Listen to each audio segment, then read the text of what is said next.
ए, गुस्से में हाथ उठ गया यार, मुझसे नाराज मत हो। इधर आ।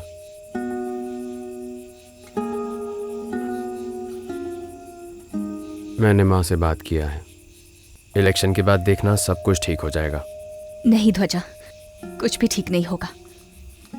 तुम जीत जाओगे और मैं हार जाऊंगी। आज भी हम दोनों मिले हैं, ये भी पार्टी वाले जान गए। आगे क्या होगा पता नहीं। लगता है जैसे मैंने बहुत बड़ा पाप कर दिया है। तू क्या सोच रही है मैंने गलती कर दी? आज पार्टी ऑफिस से फोन आया, जानते हो क्या कहा? पार्टी मुझे निकालना चाहती है। बचपन से ही मैंने पार्टी के लिए कितनी मेहनत की, खाना पीना सब छोड़ के बस पार्टी के पीछे भागती रही। लगता है सब मेरे हाथ से निकल जाएगा। अब जीना ही नहीं चाहती। क्यों ऐसे बच्चों की तरह बात कर रही है तू? भैया, दोनों मेरे सामने ही हैं। उन दोनों को मार दो। मैंने उसे मौका दिया और उसने मुझे ही पार्टी से निकलवा दिया। वो किसी भी हाल में नहीं बचने चाहिए। जब तक दोनों की लाश नहीं गिरेगी मुझे चैन नहीं मिलेगा।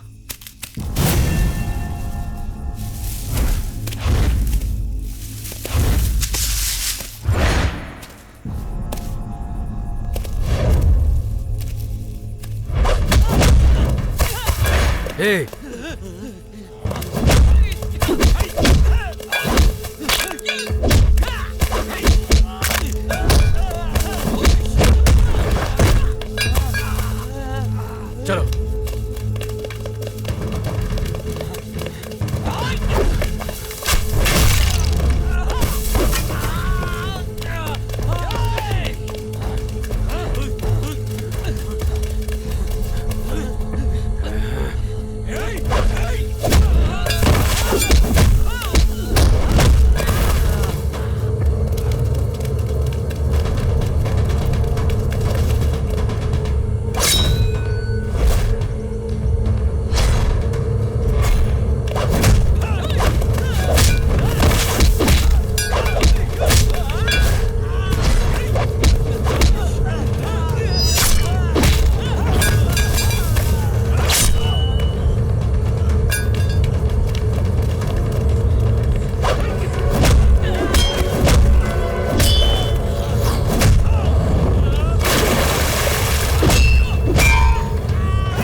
रम्या, तुम निकलो, भाग जाओ यहाँ से।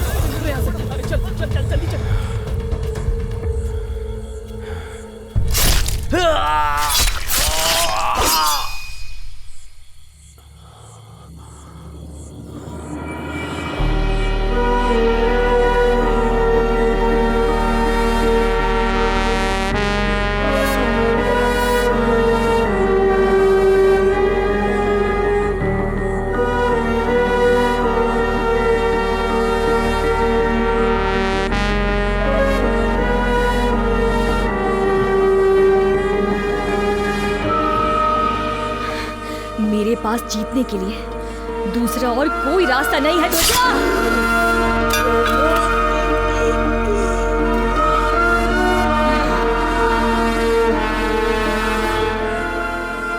यहाँ आने तक मैंने सोचा भी नहीं था कि तुझे मार डालूंगी, लेकिन उन गुंडों के आने के बाद सोचा कि उनके हाथ से तू मारा जाएगा तो मैं दिल को मना लूंगी।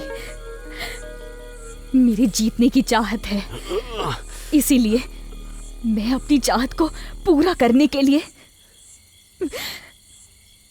ये पाप अपने हाथ से कर रही हूं। मैं तुम्हारे बिना खुश रहूंगी या नहीं पता नहीं, लेकिन पोजीशन और पावर के बिना मैं जिंदा नहीं रह सकती। और अब मुझे जीने के लिए तुझे जाना ही होगा।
था कि मैं खुशी से जिंदगी जीना चाहता हूँ, और अब ये क्या हो गया? तू हमें छोड़ के कहाँ चला गया?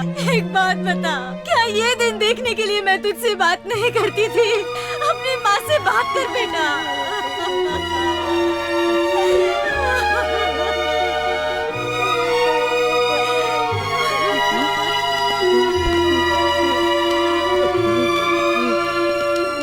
तुम लोग यहाँ क्यों आए? भाई चला गया, खुश हो गए ना? तुम सब मिलकर मेरे ध्वजा को मार डाले, मेरे ध्वजा को मार डाले। वापस चले जाओ यहाँ से।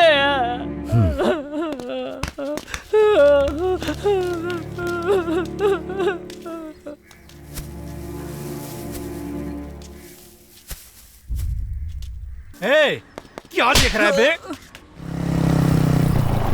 जल्दी चल बेटा। तेरे भाई को किसने मारा पता नहीं, और तू रोज सरखाने चला आता है।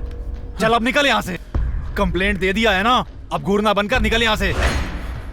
ए, ऐसे क्या घूर रहा है बे? तेरी तो अब जाने को बोला तो मुझे घूर रहा है। जान से मार दूंगा तुझे। क्या करो सर? मेरे बेटे को छोड़ दो। मैं आपके हाथ जोड़ता हूँ। सर छोड़ दो सर, सर छोड़ दो। दोबारा नजर मत आना, नहीं तो टांग तोड़ दूंगा, याद रखना। चल निकल।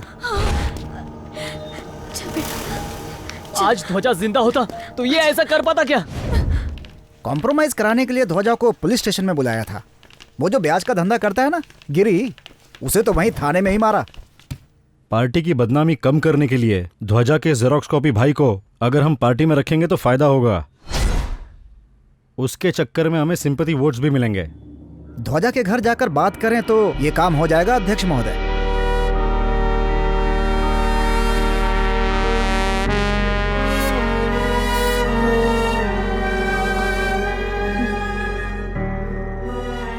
माँ, हम जना को अपनी पार्टी की तरफ से कैंडिडेट बनाना चाहते हैं। नहीं बेटा, नहीं।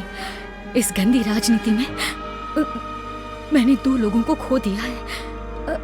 अब बस यही बचा है। अब बस मुझे इससे बचाना है। हमें ध्वजा की चाहत को पूरा करना ही होगा, ये हमारा कर्तव्य है माँ। जब वो ही चला गया तो उसकी चाहत पूरी करने का क्या फायदा मिलेगा बेटा? प्लीज हमें क्षमा कर दो। मम्मी, मैं पार्टी ज्वाइन करूंगा। तू अंदर जा। तुझे इस राजनीति के बारे में कुछ नहीं पता। अंदर जा। नहीं, मैं पार्टी ज्वाइन करूंगा। इस राजनीति ने तेरे बाप और भाई को खाया, वो मैं भूल सकती हूँ क्या? नहीं, अंदर जा। कह रही हूँ अंदर जा।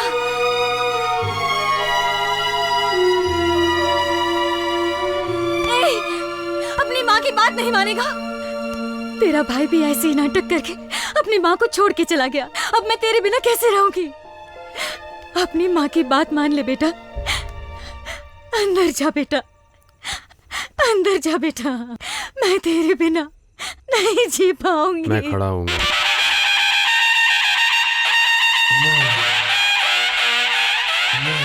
मैं पार्टी ज्वाइन करूंगा मम्मी।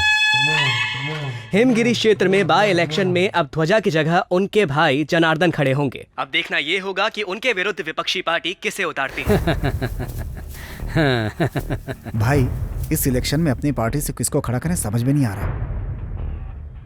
किसी को भी खड़ा करो, वो नहीं जीत सकता। नमस्कार दीदी। नमस्कार। मेरी पार्टी का चिन्ह छतरी है। हमारी पार्टी आपकी पूरी तकलीफ समझती है। आप हमें वोट दो दीदी। हम तो इनके साथ हैं। अरे यार, ये हमारा चिन्ह है। मैं तुम्हारे सर की कसम खाता हूँ, ध्वजा के भाई जना को ही वोट दूंगा। यहाँ तो हमें एक भी वोट नहीं मिलने वाला यार। दादी वोट दो, फैन दूंगा। सर, इस बार पूरे 33 प्रत्याशी थे, जिसमें से 31 प्रत्याशियों ने अपना नाम वापस ले लिया है। सिर्फ 2 ही लोग बचे हैं। आखिर चल क्या रहा है यहाँ पे? नमस्कार सर, मैं अपना नॉमिनेशन फाइल वापस लेना चाहता हूँ सर।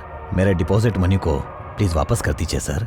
कर्नाटका चुनाव के इतिहास में पहली बार हमें देखने मिला अनअपोज्ड एमएलए। हिमगिरी क्षेत्र में इनके सामने अपोजिट पार्टी से कोई भी कैंडिडेट खड़ा नहीं हुआ, इसलिए ध्वजा के भाई जनार्दन निर्विरोध चुने गए।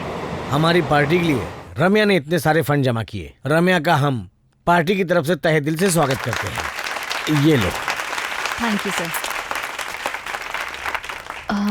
अध्यक्ष महोदय, इतना कलेक्शन करने पे सिर्फ बुके और अभिनंदन काफी है क्या? तुम्हें क्या चाहिए बोलो। आप चाहें तो राज्यसभा भेज सकते हैं। इसमें मुझे भी बहुत खुशी होगी और मैं खुशी खुशी जन सेवा कर सकती हूँ। सर ठीक है, वो सब मैं देखेगा। मेरे हाथ में एक महिला की सीट है, वो मैं चाहता हूँ कि तुमको ही मिले। राजनीति में जरूरत होती है दिमाग की और चाणक्य नीति की, ये दोनों तुम में है। मैं तुम्हारे काम से बहुत खुश हूँ। मैं अपनी पार्टी की तरफ से तुम्हें राज्यसभा में भेजा।